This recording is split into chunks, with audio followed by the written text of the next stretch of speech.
اگلا سوال ہے، اگر کوئی شخص جان بوجھ کر قرآن کے مصحف کی ترتیب سے الٹ صورت پڑھ لے، مثلا پہلی رکعت میں سورہ فلق اور دوسری رکعت میں سورہ کافرون، تو کیا اس کی نماز درست ہوگی؟ سجدہ سہو ضروری تو نہیں ہوگا؟ سب کے نزدیک نماز درست ہے اور سجدہ صاحب بھی نہیں ہے، البتہ حنفی کہتے ہیں کہ گناہگار ہو جائے گا، نماز ہو جائے گی، سجدہ صاحب بھی نہیں ہوگا۔ لیکن حنفی اس لیے کہتے ہیں کہ ان کا بزرگ ان کو پٹی پڑھا گئے ہیں۔ ہمارے پاس تو صحیح مسلم میں حدیث ہے کہ نبی صلی اللہ علیہ وآلہ وسلم نے، صحابہ کرام کہتے ہیں ہم ایک دفعہ نماز پڑھائی، پہلی رکعت میں سورہ نساء پڑھی اور دوسرے میں سورہ آل عمران پڑھی، تو آپ نے تو اس طرح کیا ہے۔ اس طرح صحیح مسلم میں ایک حدیث ہے کہ نبی علیہ السلام نے پہلی رکعت میں سورہ اخلاص پڑھی اور دوسری میں سورۃ الکافرون پڑھی، تو ترتیب بدل کے پڑھنا بھی سنت ہے، دونوں طریقے سنت ہے، ترتیب سے بھی پڑھے کوئی وہ بھی سنت، ترتیب بدل کے بھی پڑھے وہ بھی سنت۔ سجدہ صاحب تو ویسے کسی کے نزدیک وہ کہتے ہیں جی قرآن الٹا نہ پڑھو کہیں اللہ تمہارا دل نہ الٹے کر دے۔ ہاں یہ باقاعدہ ان کی فقہ کی کتابیں اٹھا کے دیکھیں، قرآن الٹا کون پڑھ رہا ہے؟ الٹا تو یہ ہے کہ بھی قل هو اللہ احد ہے، اس آیت میں دال اینڈ پہ اور دال میں پہلے پڑھ دوں، جیسے وہ یہ تعویذات لکھنے والے جادوگر کرتے ہیں، آیتوں کو الٹا کر دیتے ہیں۔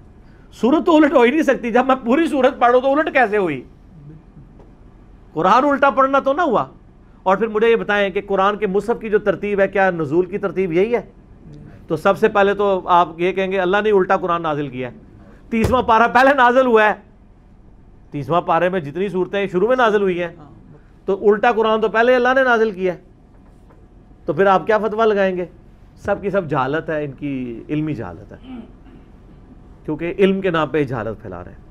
سجدہ صاحب واجب نہیں ہوگا۔ سجدہ صاحب کن چیزوں سے واجب ہوتا ہے میں نے ڈیٹیل لیکچر دیا، مسئلہ نمبر 92، آپ جا کے دیکھ لیں، یوٹیوب پہ لکھیں تو سجدہ صاحب کے 8 مقامات کون سے ہیں جن پہ سجدہ صاحب واجب ہوتا ہے، اور کون سے ایسے 5 مقامات ہیں جن پہ سجدہ صاحب واجب نہیں ہوتا، خام خواہ لوگوں نے بنایا ہوا ہے۔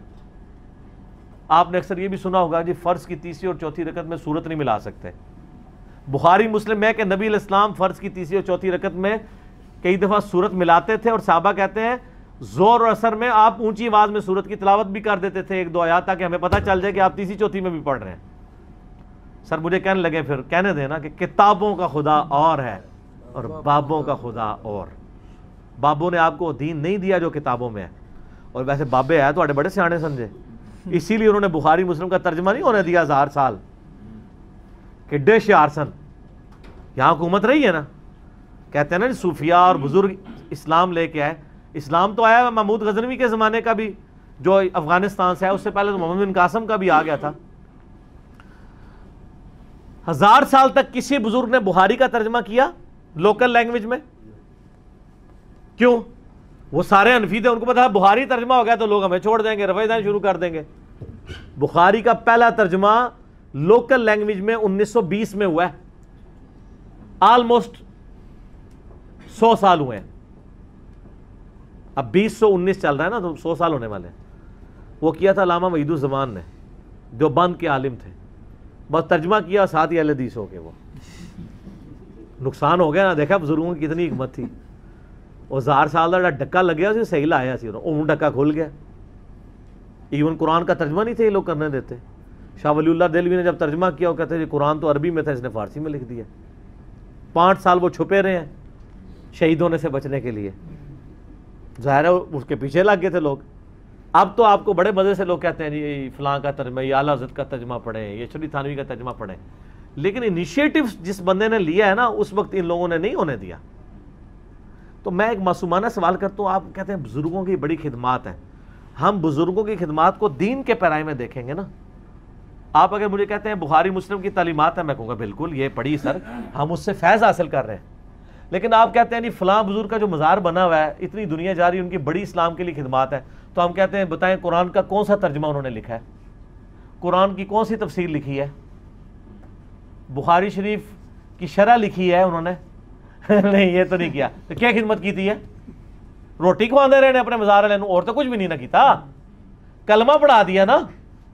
وہ تو بخاری مسلم میں حدیث ہے اللہ فاسق سے بھی دین کا کام لے سکتا ہے، اور میں آپ کو بتاؤں یہ مان رہے ہیں، یہ کہتے ہیں ہمارے بزرگوں نے اتنوں کو کلمہ پڑھایا۔ آج ڈاکٹر ذاکر نائک تو پبلکلی میڈیا کے اندر سینکڑوں ہندوؤں کو کلمہ پڑھا رہے ہیں، تو بریلوی دیوبندی کیوں نہیں ان کو اولیاء اللہ مان لیتے؟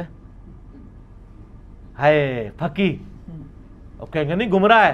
تو آپ کے بابے اگر کلمہ پڑھاتے رہے ہیں اور ان کو ہم ان کے عقیدوں کی بنیاد پہ اگر گمراہ سمجھتے ہیں تو سر ناراض نہ ہویا کرو، بیماری تو ایک ہی ہے، اپنا ابا تو چنگا لگتا ہے۔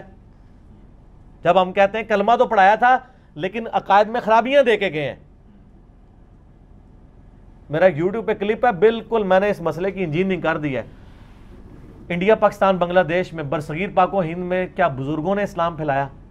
تو میں نے بتایا کہ اسلام نہیں پھیلایا انہوں نے، اسلام نے ان کو قبول کیا ہے۔ انہوں نے اگر اسلام کو قبول کیا ہوتا تو یہ بدعت ادھر جاری نہ کرتے۔ یہ فرق اسی لیے۔ تو اب دیکھ، لیکن اللہ کا شکر ہے کہ بزرگوں کی آنے والی نسلیں جو ہیں وہ کتاب و سنت پڑھ کے انورٹڈ کاموں میں گمراہ ہو رہی ہیں، یعنی ہدایت تک پہنچ رہی ہیں، جھوم جھوم کے کہہ رہی ہیں کہ نہ میں وہابی، نہ میں بابی، میں ہوں مسلم، علمی کتاب ہے۔